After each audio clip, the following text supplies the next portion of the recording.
This is the X-Zone Broadcast Network, broadcasting worldwide on broadcast affiliates and satellite program providers, including CNN Broadcast Network, Sirius Satellite Network, Star Media, Good News Radio Network, Angel Broadcast Network, Wiki Broadcast Network, and WPBN TV. For more information on the X-Zone Broadcast Network, visit us at www.xzbn.net.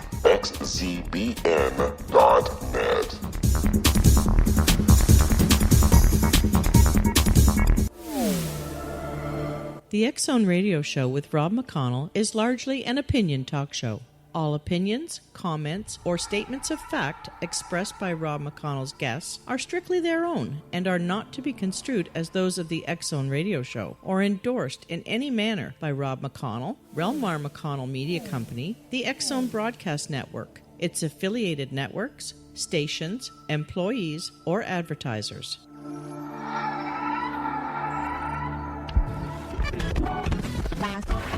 All Hit Radio.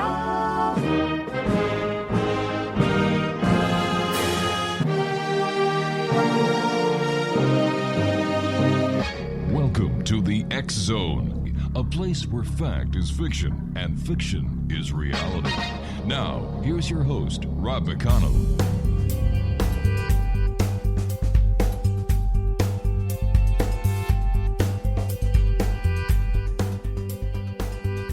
Welcome back, everyone. This is the X-Zone. I am Rob McConnell, coming to you from our broadcast center and studios in Hamilton, Ontario, Canada. If you'd like to send us an email, xzone at xzoneradiotv.com, on all social media sites, X-Zone Radio TV, as well as xzbn.net and xzbn Radio TV. And, of course, if you'd like to find out what great programming we have available for you on the X-Zone Broadcast Network, 24/7, 365. Visit www.xzbn.net. Before I get to our next guest this hour, explanation, what I'd like you to do is get your family members to come into the room or pull over the car, because I don't want you to miss anything for this next hour. It's going to be very important. But I would like to let everybody know that we have two new shows starting on the X-Zone Broadcast Network in the next couple of weeks. The first show is called Too Good to Be True. It's going to be with Justina Marsh and her dad, Peter Marsh. They're going to be discussing unsolved mysteries that are too good to be true. And then we have from Germany, her name is Krista, and she's going to be doing a show called Tell Us Radio. So two great new shows starting on the X-Zone Broadcast Network in the next couple of weeks. And don't forget, May the 1st is when we launch on the International Marine Satellite Network, the X-Zone TV network. All right, we're going to be talking about a very serious subject here. We're going to be talking about the opiate crisis in America. My guest is medical television correspondent Dr. Pav Grover, and he's going to be discussing with us the growing epidemic of the nation's opioid crisis. Now, the crisis in America is a complicated, multifaceted crisis reaching a tipping point. Since 2000, and this is according to the CDC, the United States has experienced an epidemic of drug overdoses, and an overdose, X-Zone, is nothing more than a poisoning. Deaths. Since 2000, the rate of deaths from opiate drug overdoses has increased 200%.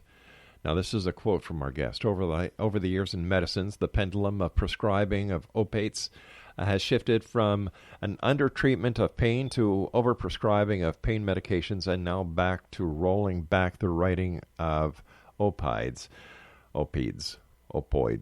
whatever.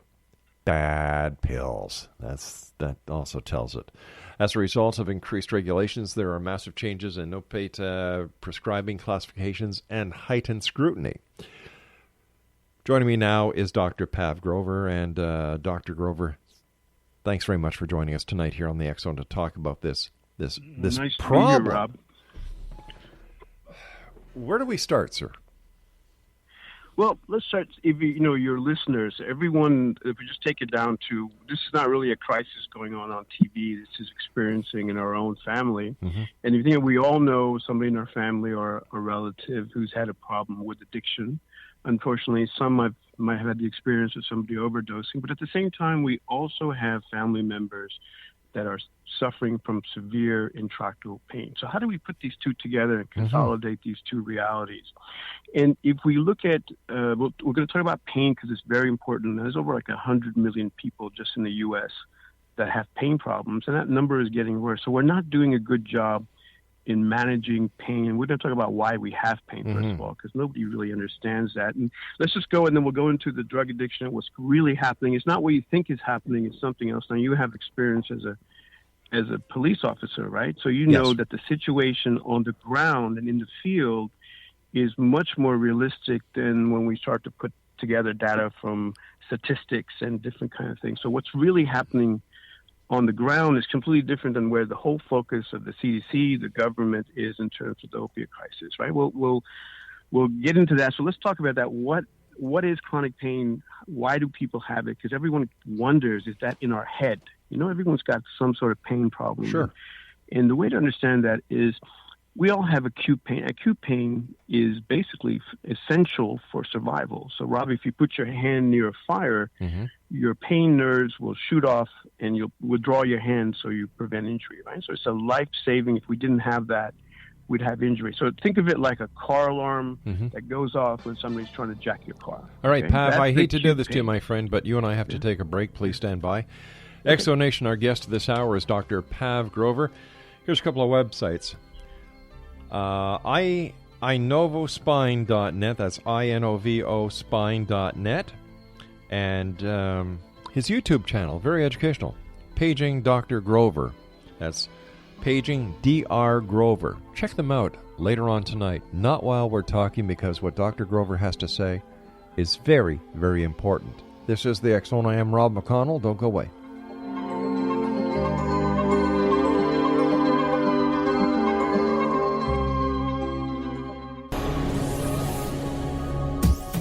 This is the X-Zone Broadcast Network, broadcasting worldwide on broadcast affiliates and satellite program providers, including CNN Broadcast Network, Sirius Satellite Network, Star Media, Good News Radio Network, Angel Broadcast Network, Wiki Broadcast Network, and WPBN TV. For more information on the X-Zone Broadcast Network, visit us at www.xzbn.net.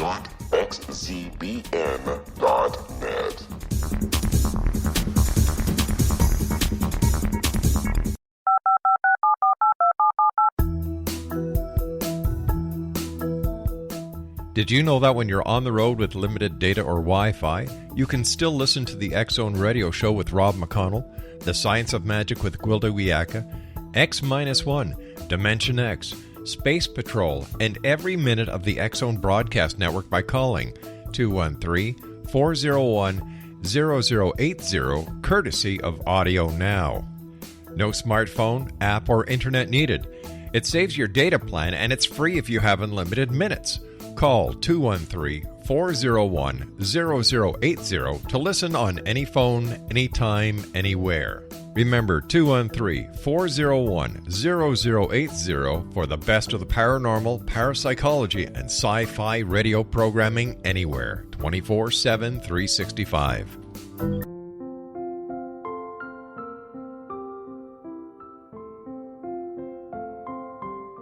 I am Dr. Carl O'Helvey, founder, president of a new cancer foundation focusing on evidence-based physical, mental, and spiritual interventions, including natural cancer cures, prayer, meditation, affirmations, nutrition, and other related holistic cancer prevention and cure modalities. These are used in cancer education, research, and financing care. I ask for your help to continue this important work by donating at www.holisticcancerfoundation.com.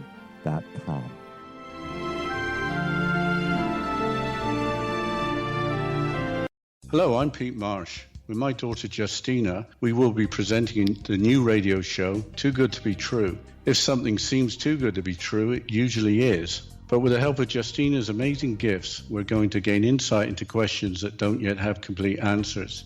Have you wondered who built Stonehenge and for what reason? Why are crop circles found in the same region as Stonehenge and elsewhere? Are crop circles a hoax, or are they created with technologies that we have little knowledge of? Who built the pyramids in Egypt and also in other countries? How and why were they built? Was the Titanic switched with the Britannic as part of a gigantic insurance fraud, or for more insidious reasons? What caused the Tunguska event when trees were flattened over an 800 square mile area in Siberia? Will the new insights be too good to be true? Well, that will depend on what you are prepared to believe. Please join us as we start on this journey together. For more information on Too Good to Be True, visit www.xzbn.net. Little children aren't the only ones afraid of the dark.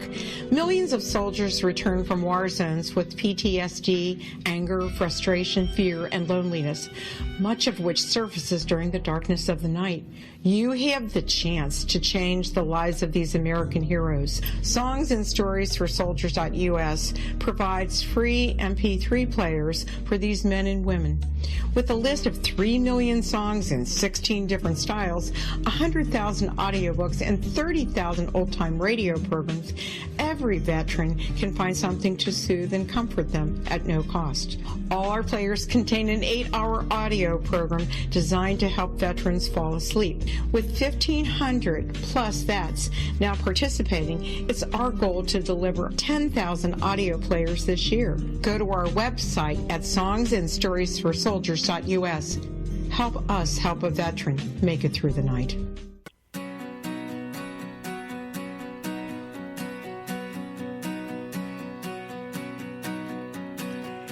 Explanation, Dr. Pav Grover is our special guest of this hour. Here's a couple of websites. They're educational. INOVOSPINE.net, and the doctor's YouTube channel is Paging Dr. Grover. Pav, we were talking about pain before we went to the commercial break and what causes pain. And better, I would imagine that in order to understand the opiate problem, we have to understand the reasoning, if there is any such a thing, of the problem. So I'm sorry for cutting you off, but we had to go to that break. So if you'd be kind enough to continue, sir. Sure. So what we couldn't figure out, so we know why we had acute pain. It's a survival mechanism. We couldn't figure out for the longest time is that why does the body produce this chronic pain situation? Because, you had some issue, you have a problem in your hip, for example, your body shifts its weight to get off the painful hip. Your back, the balance is thrown off. And chronic pain, basically the body responds to the stress with releasing of cortisol, which is a stress hormone that decreases our immunity, it breaks down tissue. So it's a very toxic effect.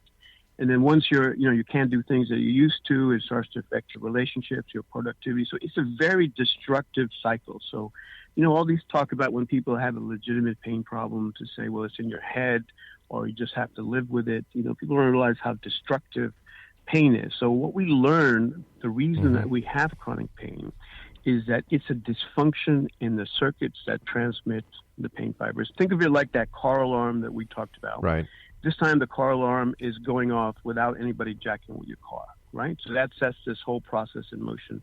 And the two big mistakes medicine makes, the reason that we have people with more and more pain problems, is because we treat the chronic pain, which might be a circuit dysfunction, as a structural issue. So we're constantly looking for a structural problem to operate on, right? And sometimes there is a structural issue, but most of the time it's just dysfunction. And when we get an MRI or we get X-rays, that's also misleading a little bit because MRIs never show one clear-cut problem. Right. And we've all gone to the doctor and they've said, well, you've got a bulging disc. We'll try some steroid injections or physical therapy, biofeedback. Well, that's good. You need to try all of that. And suppose it doesn't work, then we get focused on that bulging disc, we start to operate on it. But suppose it could be a pinched nerve from your piriformis muscles, which is in the gluteal area that can pinch off your sciatic, and that doesn't show up on an X-ray. So, misdiagnosis is a big problem in terms of where we go. We rely too much on X-ray. So to get at the source, we need to really understand chronic pain and how to manage it. And basically the way you do it, you can diagnose it and you shut off that impulse for a little while to have your body heal itself. So these constant surgeries in this, it doesn't lead to fixing it because we're treating it like acute pain. Okay, now having said that, all right, there's no argument. Certain subset of patients, especially elderly, they're going to respond or they're going to need long-term opiates. Now, understand that's the last resort. Nobody wants to be on meds. We don't want surgery. And, so this is really the big issue right now, is because of the whole focus is on that all this problem is due to prescription opiates. We're banning, opiates and stuff. And there's no argument. You want to try biofeedback, stress relaxation. It's not one or the other. And then when you have patients on opiates, if they're monitored, they can do well with it and improve their quality of life, especially the elderly. But we're told by authorities that chronic pain is, medications or opiates help with cancer pain, but they don't help very much with non-cancer pain, meaning back pain or anything that doesn't have to do with cancer, right? That's what you hear. We hear that all the time. Now, if you think about it, look at the implications of that statement. What is the difference, Rob, between a cancer cell impinging on a nerve in the spine versus a disc pinching the same nerve in the spine? There's really not much difference, right? So we have to step back, and this argument about it only works for cancer pain and not cancer pain, so we're not going to treat people that've got severe pain because they don't have cancer. So the logic behind that is flawed, right? Now, having said all that, you talked about when you were a police officer and people would be, caught with so many Percodans or Percocet. And if we understand the pendulum, years ago, there was an undertreatment of pain. Even cancer patients weren't getting adequately treated. So there was national initiatives, at least in the U.S., where they made pain a fifth vital sign along with blood pressure, heart rate. So, but unfortunately, though, we went to overprescribing. There was a lot of doctors writing too much medication, and we had no way to monitor that time whether they were getting it from different doctors or combining it with alcohol or, selling it on the street as you've experienced as a police officer. So we started having these accidental overdose rates. Then the pendulum has swung back because of increased regulation, awareness, vilification of doctors.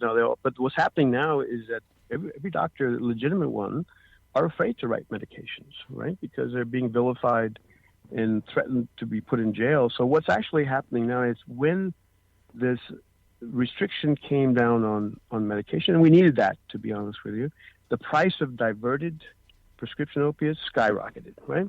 And all of a sudden, at that same time, there was a new heroin on the market.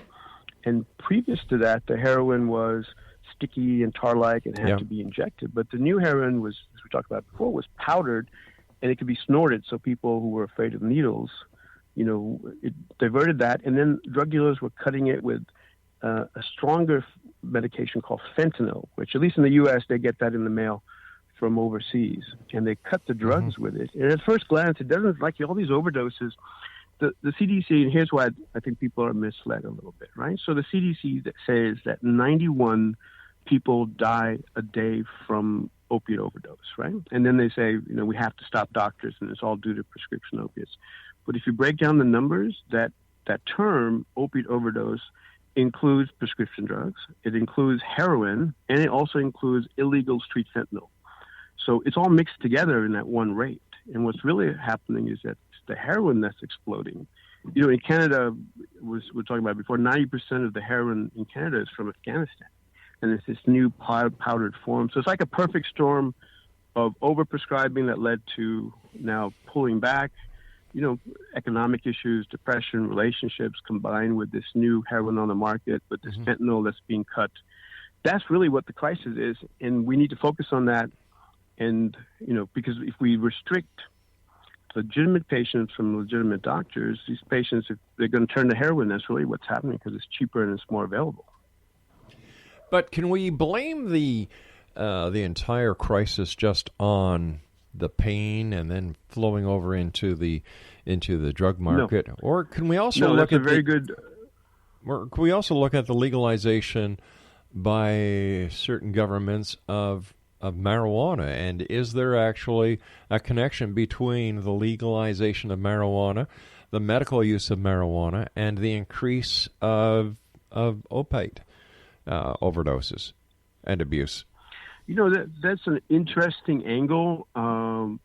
It's possible as all these have similar kind of components, especially heroin and pain medication. And then also you got to realize there is another type of patient which is very addictive, which sometimes it's not real pain. It's like they're using it as an escape. just Right. like alcohol. Yeah. Right? Alcohol actually causes more death. So alcohol, illicit substances, marijuana, they're all used sometimes to escape emotional and psychological pain, right? So you're going to drift towards different medications. So not all of these are due to patients who had legitimate pain who just stopped and went into it. That's happening more recently, I believe, right? But because these drugs are now so easy to get, the supply is there, and then basically, as I think our society as we develop with more depression, economic issues, people turn more to drugs as an escape. It's almost more accepted now because we're kind of pill popping nations, right? Exactly. We see all these commercials on TV for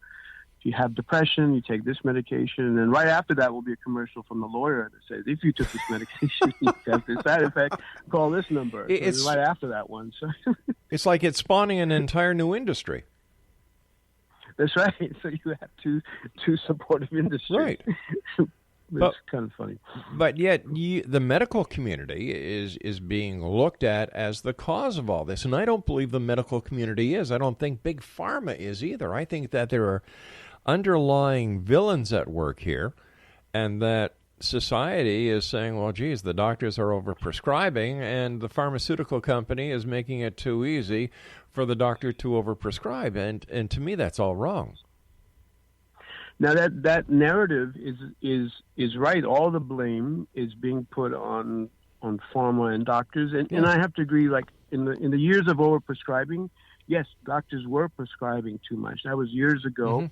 Things are scaled back now. Like the pendulum is swung back. As far as pharma, there's been a lot of talk about OxyContin doing big marketing campaigns and influencing doctors. I feel as a doctor, I don't care how much money you put in marketing. I mean, as a doctor, you have a relationship with your patient, so it doesn't matter if commercials are run all over or the patient's demanding. It's still your responsibility. Pharma, of course, they're going to do the commercials. They want to increase their profit. But of course, between a doctor and a patient, that's a responsibility of the doctor. So, the doctors that were overprescribing, but I'm just saying the situation on the ground is different now, right? So if we're reacting to things that were happening 5 years ago, and I'll give you another example. The whole basis of the CDC's war on drugs has to do with a study they showed that 75% of all heroin addicts, started with prescription opiates, right? So their reasoning is to win the war on heroin, you need to win the war on prescription opiates, right? So that's their whole restriction. The one thing that they didn't look at, which is the most crucial, is where did these heroin addicts get their prescriptions? From doctors, or from the street, or from family and friends. And there was another study done recently that showed that 75% of heroin addicts got their medication from family and friends. So the real problem is not necessarily doctors not writing it; it's people getting it from the street. As your experience as a cop, right? You said it was what, $10 a bag, or what it was that? It was $10 a pill. It was $10 a pill. A pill, yeah. Right. So that's where really and we can actually solve that problem because when a doctor sees a patient, if it's legitimate, now you can do testing, check prescription databases to make sure nobody else is prescribing. You can do drug tests to make not only sure that they're taking the medication, but they're not combining it with benzodiazepines, alcohol, because really a lot of the overdose is accidental because people are taking so many pills together. I mean, both medically prescribed and, illicit stuff, combining it all together. So a lot of these overdoses, they're accidental. People aren't going out to try to overdose. And isn't it true, Doctor, that there are also a number of overdoses and drug addiction dependencies that are being caused by kids going into the family medicine chest and taking prescribed pills that their parents have had prescribed to them legitimately? There's actually, they did some studies regarding that exact thing, and they found that even sometimes parents, even when they're aware that kids get into it from the news, they still don't lock up their medication. So a lot of overdoses, even in young infants, are due to parents leaving their medicine capsule and people taking it and overdosing. So that's a preventable tragedy that people need to be aware of, like you just pointed out. And that's something that is up to us to control, especially with the situation in our own family. Pav, please stand by. You and I have to take our break. Exonation Dr. Pav Grover is our special guest. We're talking about the 3 biggest myths of the opiate crisis. He's got a couple of websites. Well, let's use this one. iNovaspine.net and his YouTube channel is Paging Dr. Grover. We'll both be back on the other side of this break as we continue this very important topic. If you're not part of the solution, you're part of the problem. And, coming from me, an ex-cop, I've seen a lot of people do a lot of stupid things. And one of them has to be getting addicted to drugs with, don't get yourself addicted to these drugs. If you think you are, please do me a favor. Seek help. We'll be back on the other side of this break. Whatever you do, don't go away. This is the X Zone. I am Rob McConnell.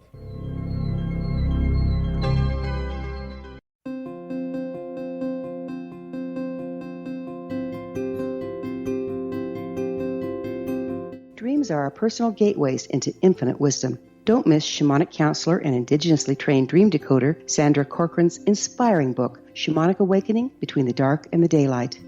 This remarkable work chronicles Sandra's 35 years of experience with diverse wisdom keepers and her initiations throughout the Americas and across the British Isles, Turkey, Greece, and Egypt. Sandy's knowledge of symbology, psychology, and myth influence her dream blog and workshops. Sandy offers private tarot readings, international journeys, a meditative CD, as well as her book, Shamanic Awakening, to encourage you as you navigate this earth walk, creating a deeper connection to yourself and all that is. Find this and more at Sandy's website, starwalkervisions.com.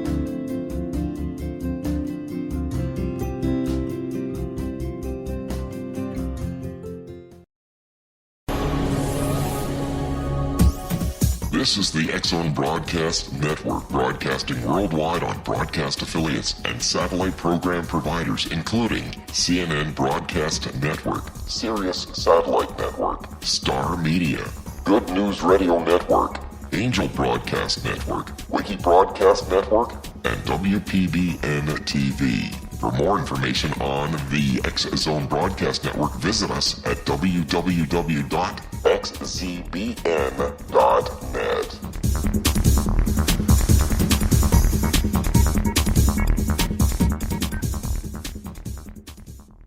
How would you like to be able to read other people's minds? Well, the next best thing is here. When you know how to read a person's name, you know how the person thinks, feels, and behaves.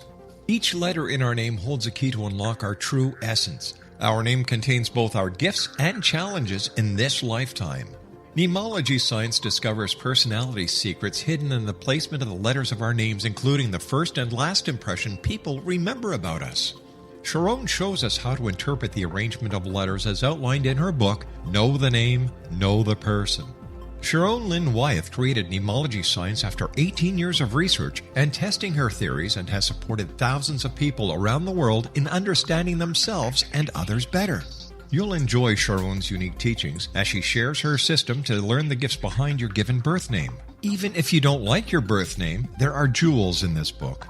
If you're thinking of changing your name, ready to name your child, or wanting to get along better with others, this is the book for you.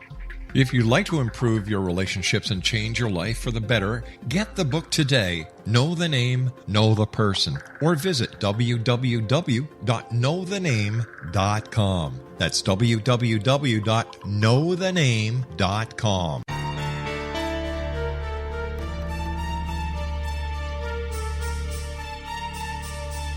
Hello, I'm Justina Marsh, and with my dad Pete, we are going to present a new show called Too Good to Be True. Together, we are aiming to discover more truths about this world and beyond. Do you have unanswered questions about the world?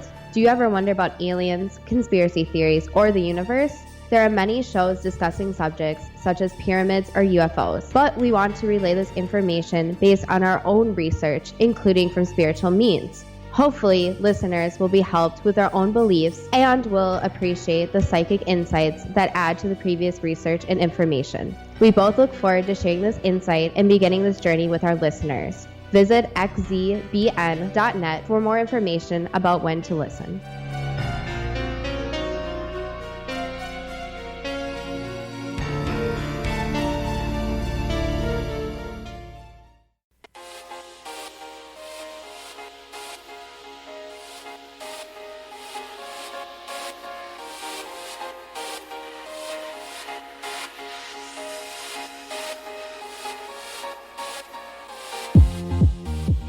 Welcome back, everyone.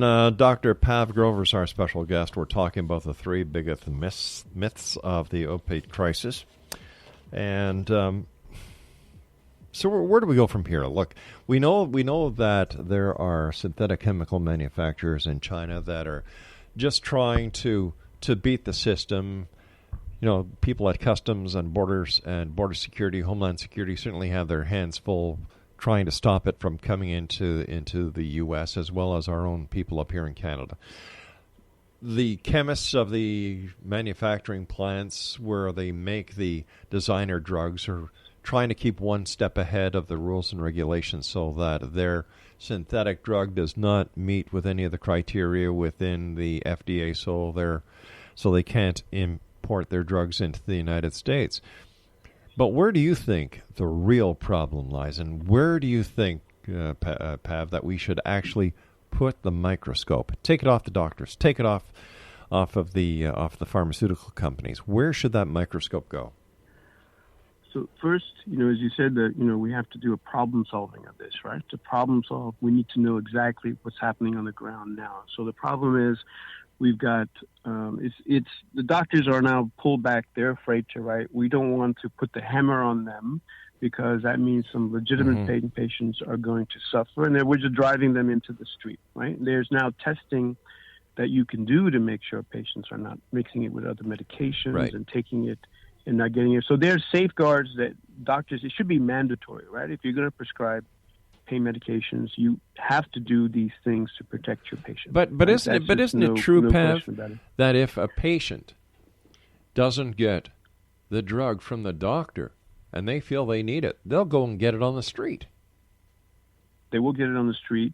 And the legitimate ones, I'm saying the testing will resolve some of that because you can actually test the levels and what else they're getting on the street. And you can't control that. So even if some people, they're going to have other issues with depression, and they might overdose. They might just take too much or combine it with alcohol, and there's a lot of things. So we've got to look at that. But what's happening on the ground, the reason that you're seeing this explosion on the news of people, basically overdosing in the car with their kids in the backseat, which is just heartbreaking. Yeah, that was syringe horrible. is still in there. We have to realize that what's happening now is an explosion of this potent, dangerous heroin that's on the market. So instead of putting the focus on doctors and stopping that, we need to stop that at the source. Now, you mentioned about this synthetic morphine coming over the mail. We can stop that because, what people have to realize is drug dealers, interventional, they don't really want to kill their customers. It doesn't make sense that they want to do that, but it's so complicated to do that cutting with the fentanyl and these other synthetic drugs, as you talked about, that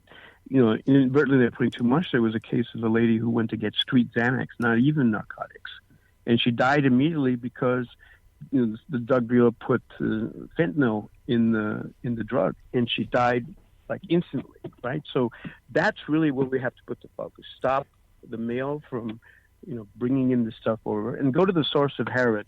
We talked about where is this heroin coming from? Afghanistan. 90%, at least in Canada, they found that 90% of the heroin comes from Afghanistan. That was several years ago. It was 60%, but now it's 90%.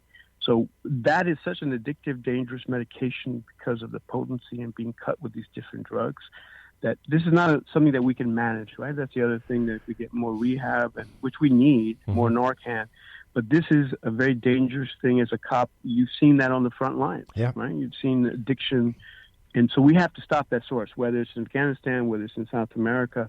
We need to put focus on that. We need to section off the legitimate pain patients and put their protocols, but we have to go after the sources of this new dangerous stuff on the market. I agree with you 100% that we have to go after the source. But what about the patients who have been addicted or still are addicted to these drugs? And where do we bring the mental health professional into the picture to help with this?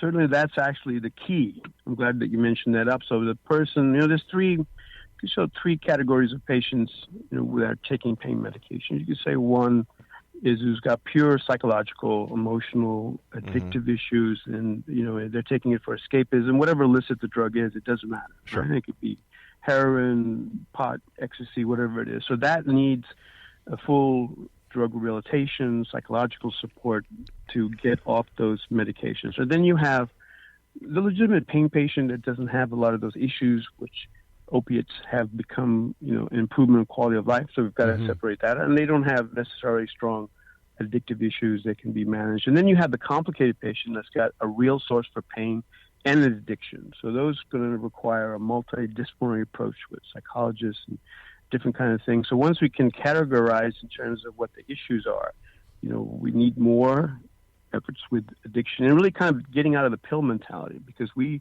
rely on not only just narcotics, because I see patients, they're on 14 different medications. Holy cow. They go to one doctor, and some of it is institutionalized, right? So let's say you're taking a medication, you develop constipation, for example, right? So the doctor has to refer you to a GI doctor because it could be cancer, so they can't just assume it's a side effect. Right. So they do their testing, and then they put you on something for constipation because you have to relieve that unless you get dizziness. So now you go to the neurologist. So a lot of times we're chasing side effects because we're living a pill culture. And at the end, it's as health, really good mental, like physical health, and has to do with your diet, your exercise. We have so much control over our health that we don't realize, right? We just kind of get doomed by a diagnosis. Okay, we have genetic and it's diabetes or it's this. So we don't realize how much power that we have to change our own physiology by the way we eat and the way we exercise. I mean, it's pretty. We have much more control than we thought we did over our DNA. What about rehabilitation centers for the people who are suffering from the withdrawal? And what do we do with the people who actually need these pills? They need the relief from the pain, because you and I both know, as well as a lot of our listeners, that painkillers just mask the problem. The problem is still there. It's just a masking agent. Yes. So, medications, like I said, they're last resort. They're not really fixing the problem, right? I'm actually, in my practice, we don't prescribe medications. Right. We do a lot of, non-surgical things because we don't want medications. We don't want surgery. So the trick is to first get the right diagnosis. And the way that you get a diagnosis, just let's say you get an MRI, you see a bulging disc, you see maybe some sciatic issues, possibly some problems with arthritis. What we don't know from the MRI is which one of those three things is causing the pain, right? So the way that you approach it is you go and you block one section of it with a long-acting version of a Novocaine, like when you go to the dentist's office. You know how they give you that medication to numb up your teeth? Yeah. That medication just numbs up the area that I injected, doesn't spread for 1 or 2 days. So the amount of pain relief that a patient gets, we can actually map out your back. So we can come at the end and say, okay, 50% of the problem is disc, 20% is here, and take out the whole guesswork. It's just like an epidural. Once you have no, epidural is different. And, usually people are used to going and they're getting a 3 epidural injections. Epidural is just a wide shot of steroids. The problem is it doesn't give you any information. So if you get better for a few weeks or months, you don't know why you got it. It's because the steroid helped the disc. All right, now let me... And then it wears off, you're back at the square one. Okay, when I went and had knee surgery done, the anesthesiologist gave me an epidural. Yes. So the epidural he gave you was for anesthetic purposes. So he put a catheter in, right, and he's feeding in a Novocaine basically to block some of the nerves to help you in post-op. So when you do so that's like baby. When women have babies, they get an epidural. Right. So it's a similar anesthetic. But isn't that a way of knowing exactly where to use the injection? What type of drug to use so that it just targets that specific area? Right. No, when you're putting in an epidural, you're putting in a catheter, so it's spreading over a wide area, right? When you are doing what I'm referring to, you're actually under X-ray. Okay. You're blocking a section, seeing the response, and developing a source map so that you know where exactly the pain is, and then then you know whether it's inflammatory. And there's actually a lot of things that we do. Sometimes surgery is necessary, but we isolate exactly what disc it is, so the surgeon knows. Some things, I can do with a scope. You want to minimize the structural change in your spine because you just cause other problems, right? And sometimes we have things we do with lasers, which can shut off the pain nerve, not any other type of nerve, and allow the body to recover itself. So we want to help the body heal from the chronic pain and not necessarily keep going in surgically or random treatments without really that's really the misdiagnosis and is really the reason that we continue to have pain problems. If we want to get to the root cause, that's how we fix it. And then we combine physical therapy to undo the balance problems, the deconditioning. So I think we also have to look at the root cause. We've got the addiction issue, the drug issue, but we also got to see how can we approach. But are we talking? Better understanding? Are we talking about two separate problems here? Are we talking about the medical overuse of painkillers compared to the on the street illegal use of painkillers? Because I'm looking at this as two separate problems. Two separate problems. Yes, you're exactly right. And the problem is we're conflating the two, right? So when all these approaches that we're doing we're conflating addiction issues, we're addiction medications because whenever you see on the news, you watch the next news report they'll say, the opiate overdose, there's so many people that die a day, and they point to these things. And then the next sentence it goes, so we are taking actions to stop the doctor from writing. And when you look at the opiates, they throw in heroin and illegal fentanyl in the same mix. So they're conflating the numbers. Mm-hmm. So we're obviously conflating the problem and not approaching it because we're combining all of it as this one problem, and there's separate, distinct issues that we need to handle separately. And to the best of my knowledge and my recollection, I've never heard of a doctor prescribing opium. No, not these days. I mean, the opiates cover things like Percodan, Vicodin, things like that. So that's under the general category.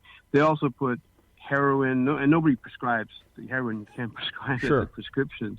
There is a fentanyl that's prescribed as a patch, but it's you can't tell when somebody dies from an overdose, Rob. It's very difficult to say what caused the overdose. Yeah. Heroin converts into morphine in the body, so it's underreported.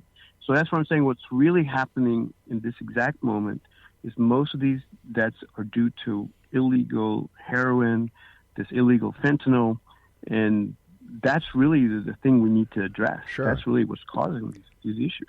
Put this issue under the war on drugs instead of the war on the medical and pharmaceutical industry. Doc, you and I have to... We have to separate the war from prescription opiates. Exactly. And I don't know why this hasn't been done. To me, this is something that is very plain to see. So where, in your opinion... You and I, Rob, are breaking new ground here. This is, I think, the first step in being aware of the problem. Like you said, you're a problem solver. Yeah. So problem solver resolves with really breaking down the essentials of a problem without politics, without agenda, and to really see what's going on because this is affecting families. And this is a horrible thing. So we need to really focus on what's happening. All right, Doc, please stand by. You and I have to take our final break for this this segment. Exxon Nation Dr. Pav Grover is our guest this hour. Check out InovaSpine.net and his YouTube channel, Paging Dr. Grover, and we'll both be back on the other side as we wrap up this hour here in the X-Zone from our broadcast center in Hamilton, Ontario, Canada. Don't forget, check out all the great programming we have available for you 24/7, 365 at www.xzbn.net.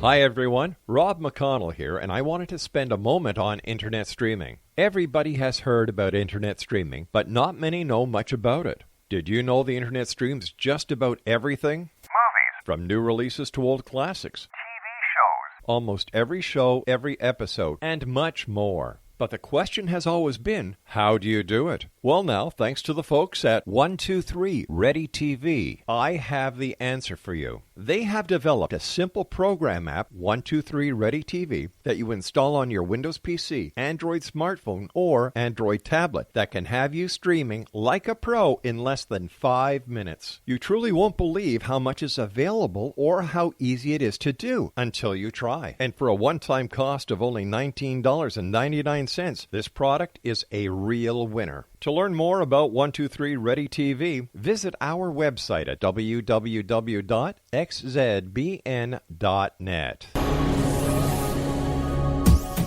This is the X-Zone Broadcast Network, broadcasting worldwide on broadcast affiliates and satellite program providers, including CNN Broadcast Network, Sirius Satellite Network, Star Media, Good News Radio Network, Angel Broadcast Network, Wiki Broadcast Network, and WPBN TV. For more information on the X-Zone Broadcast Network, visit us at www.xzbn.net.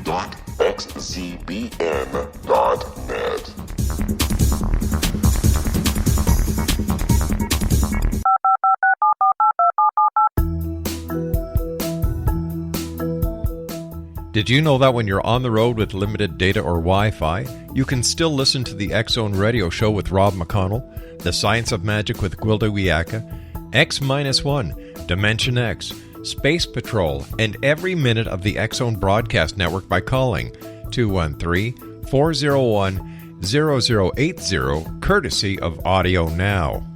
No smartphone, app, or internet needed. It saves your data plan, and it's free if you have unlimited minutes. Call 213-401-0080 to listen on any phone, anytime, anywhere. Remember, 213-401-0080 for the best of the paranormal, parapsychology, and sci-fi radio programming anywhere, 24/7, 365.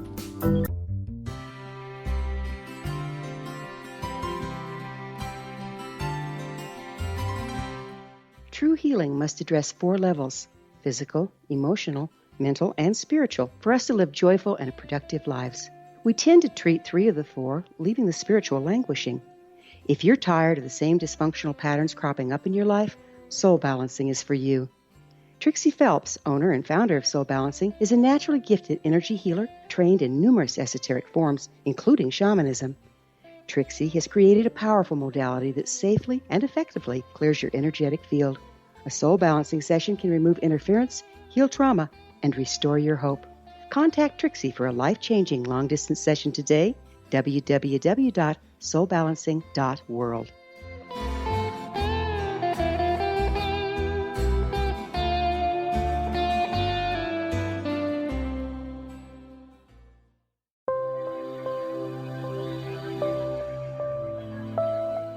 There's a legend shared by many indigenous cultures of a time when the nations were cast to the 4 corners of the world. Each nation was given a body of sacred knowledge that held a different portion of the truth to preserve. True reality could not be known until all the nations reunited, combining the information. If a single one was missing, the world could not be reborn and darkness would prevail.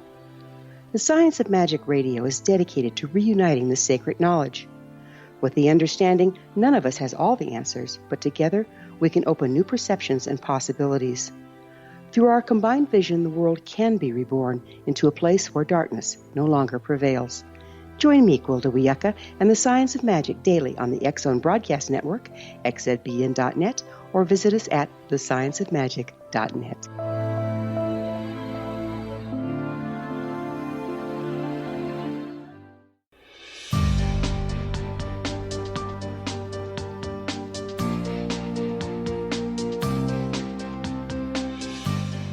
Welcome back, everyone. Dr. Pav Grover is our special guest. We're talking about the drug problem, the opiate problem here in Canada and the United States.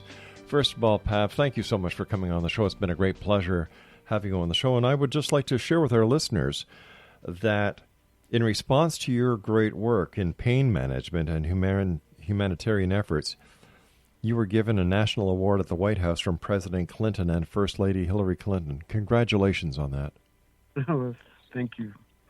Thank you very much. And, actually it's the humanitarian stuff that's, I think, probably just affecting somebody else's life is probably the greatest reward for me. All the big moments, not as important as that little difference you can make in somebody's life. So that's the most rewarding. But thank you very much for that. So how do we attack these 2 problems, Pav? I see one as being a law enforcement issue, the illegal distribution, the illegal importation, the trafficking of these drugs that bring people into the clutch of these very habitual drugs, and half the time these people really don't know what they're taking because they're cut with agents, and who knows what they're taking, causing the amount of heroin overdoses that we see in the newspaper. And then we've got the other side, the use or the overuse or the overdose of painkillers when it comes to the treatment of pain. So what do we do here? So the solution is really, it's a multifaceted solution to a multifaceted problem. So in terms of the illegal street drug, heroin, fentanyl, that's a policing issue. You're right. And, we have to stop it coming from the mail, whatever we need to do to stop that import. We need to look at our borders where this heroin is coming on. And then maybe at the source. I mean, we're in Afghanistan. We should really look at how we can curb that, right? Our strategy has not worked because it's just increasing and it's affecting the whole world. Well, the strategy isn't working because they're looking at the wrong solution to the wrong problem. That's right. So we need to look at that. Now, in terms of the overprescribing of opiates, I think there's a lot of we should have mandatory testing and checking for doctors if they prescribe it. So we can make sure they're not diverting it to the street or combining it with alcohol and other things. So that will make a big impact to stop the overdoses from prescription opiates and not hurt the people that need it. Okay, number one. Number two, the pill mills, the places where they're just selling pills for cash, illegitimate, unscrupulous, doctors, that's again a policing issue. We need to shut those down so that it doesn't, increase the level on the street. And then we need more mental health services for people who are suffering with addiction and helping families deal with that. And then the fourth, which is probably later on, is really kind of refocus and change how we approach this chronic pain. So we don't have patients that have it. We have more innovative ways and a whole rethinking of how we approach pain problems. And so that's a 4-step approach, actually, but that I think will address these separate issues and not conflate it, and then we'll make real progress. What do we do for the people who really need pain management? What can we help them with instead of the heavy narcotics and the risk of getting dependent on the narcotic? Yeah, so when people are developing and acquiring pain, what we can do in terms of what we have control of our own lives, right? So, diabetes, blood pressure, all of it because it starts with a vicious cycle with pain, but we can do a lot for it. We can eat healthier. We can, for example, just diet. If we're just going on an overall holistic approach, we have to be careful what food we put on our body. As when you look at food and meats and you see that if they're not grass-fed, we're putting a lot of estrogen, people don't realize, in our foods because of the hormones that put for animals. Pesticides have hormone disruptors. So we're actually exposed to a lot of estrogen, which is made from fat. So we have to, watch our food. We have to reduce our sugar intake, which causes so many different problems. So there's a lot that we can do naturally, to affect our health, what we're putting in our body, so that we're not dependent on any sort of pills or narcotics. And what happens is people are just kind of almost brainwashed to say, well, this diabetes or this problem, and to a certain degree it is, but it's genetic, so that we don't have any control of it, so we have to depend on the doctor to give me this treatment or this medication. And what we realized that we didn't know before, and this gets a little bit of science, but I'm a geek that way.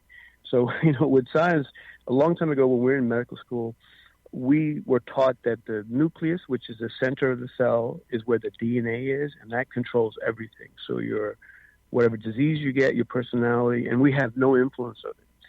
What we find now is that the center is not in the nucleus, but it's in the membrane. The reason we know that is when they broke their DNA genome, they were so excited because they thought, now we can solve every problem because everything's determined by the DNA. And what they found, there weren't that many codes. That's one thing you don't hear about in the media. They couldn't really identify all that. So what we really know is that it's the membrane around the cell that controls everything. In translation means it's our environment in our body in terms of around the cell, which controls the DNA. So we control our DNA by not only the healthy eating, but stress. People don't realize that stress, the body doesn't know the difference between physical stress and mental stress. So when you get stressed out, the body thinks it's in fight or flight. So it raises your blood pressure, It releases a cortisol. It decreases your immunity. That's why we get sick when we're more stressed out. So if we realize that we have a lot that we can control, it'll be the first step in getting independent of the medical system. Sometimes we need it, of course, but you have more power over your body and your health and your DNA than you realize. So we can control our DNA, and I think just opening that whole new, different way of thinking is first liberation to take control of your own health. If they can make synthetic drugs that have an addictive effect, like we've been talking about tonight, why couldn't they make a synthetic drug that kills pain without any of the effects of the painkillers that are addictive? So there's new science, there's new products that they found, I think, in the jungles, I think of Africa, where they're going through the FDA process can activate the receptors for pain, but not addiction. And you bring up a good point, and it's a question, can you take pain medications? I mean, the ones that need it legitimately and not get addicted to it. So there's two differences. One is psychological addiction. You're taking the medication for escapism or a high or what it feels you. And then there's physical dependence, which is different. Physical dependence, all that means is that you are on a medication and you can't stop it suddenly. So if you stop it suddenly, you get withdrawal. Doesn't mean that you're an addict necessarily. It just means that you have to taper down off that medication. And certain antidepressants are like that. A lot of medications are like that, where you can't stop it. Suddenly you get sick. Doesn't mean you're addicted to that drug. You're just not addicted. So there is a separation that we have to understand. So not, the difference between your body getting used to a medication has to be tapered slowly, and psychological. So it's again, we conflate the two. So we need to understand that. Otherwise, we just assume, because I've heard irresponsible things in the media, to be honest with you, Rob. I've heard, like that if you take one pain pill after surgery, that you're going to become an addict. So they recommend no pain medications at all. Some people need it, some people don't. But if you have major surgery and you have to stay active, otherwise you get a blood clot, you have to do the rehab. So just saying that blanket statement and allowing patients to suffer, and chronic pain also can develop from acute pain that's not managed well. So we got to take all these perspectives and not, like you said, vilify one thing and just blanket say we shouldn't do that. Pav, what are your final thoughts for the X-Zone Nation tonight? I think that what you're doing in your approach, Rob, is finding the problems and really approaching it is really the first step. And I think a lot of people are really not aware of a lot of things that I've talked about, because we're buying into the myths, as we talked about, that the current rise is due to prescription drugs. We can stop the crisis by stopping pain doctors and fix the heroin crisis. So I think the first step is really understanding what the problem is, understanding what pain is, and that's really then how you solve a problem by exactly what you're doing. So I applaud you for all your questions and the focus. You really have this essence down to the problem. I do. Thank you so much for your kind words, sir. So what lies ahead for Dr. Grover? You're a very busy man, not only with your practice. You're a very active patient advocate. What's next? I think the patient advocacy that really moves me is really strong. And I developed this connection with patient advocacy that I lost my almost twin brother years ago, and I was actually on call when they brought him in, had to code him. So it changed my life in terms of really understood what patients go through and what families go through. So I think what's next is this is my driving force, is to really kind of look out for the patient, go against the norm so we can get information. I think that's really what moves me now. Dr. Pav Grover, thank you so much for joining us tonight here on the X-Zone. It's been a pleasure talking to you, sir. Continued success in everything that you're doing, and I look forward to the next time you and I meet, either here in the X-Zone or somewhere way out there. I look forward to it, Rob. Thank you very much. As I said before, you're a Renaissance man. I'm very impressed with all the stuff that you're doing. Keep that up. I certainly will, and thank you once again for your kind words. X-Zone Nation, if you'd like to find out more about Dr. Pav Grover, INOVOSPINE.net, and his YouTube channel, Paging Dr. Grover. I'll be back on the other side of this commercial break with the news at 6.5 minutes past the top of the hour as we continue here in the X Zone with yours truly, Rob McConnell, from our broadcast center in Hamilton, Ontario, Canada. Don't go away.